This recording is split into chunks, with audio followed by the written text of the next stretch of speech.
It's actually very paradoxical if you think about it. We're working with huge visual elements, and the film is very visual. And all in the midst of all this, you easily forget about the sound. But the sound is actually the one thing that makes the visuals come true. That kind of sells the visuals, all the CGI shots to the audience.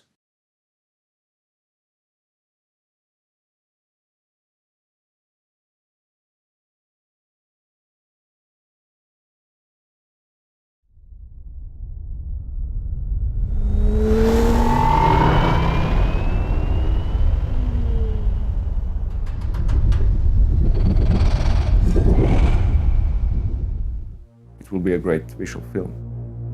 But the final push to get all these elements brought to life will happen in the sound studio when we get the picture to sound. We bring the final dimension to the movie.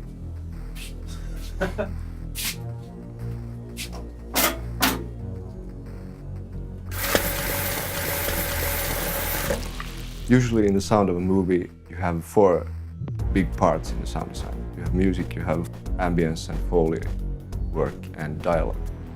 And in Gonthrion, we don't have much dialogue. It's like based on the characters' action and their looks at each other. And there's very little dialogue there.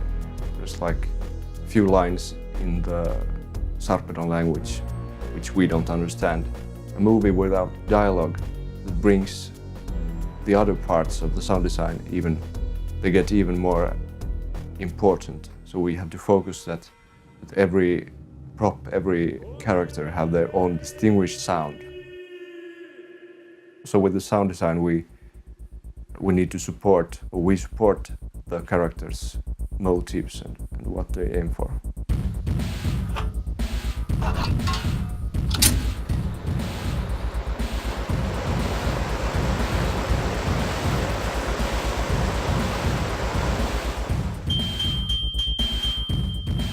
I think there are lots of good sound effects libraries available. But to get this movie sound just the way we want and just the way it should sound, we need to get our audio gear out in the field. Pontus booked this huge church in Helsinki, and we went there just playing sounds from huge loudspeakers and then picking up the sound from different microphones that's all around in the church. We talked about it as the world's biggest plugin.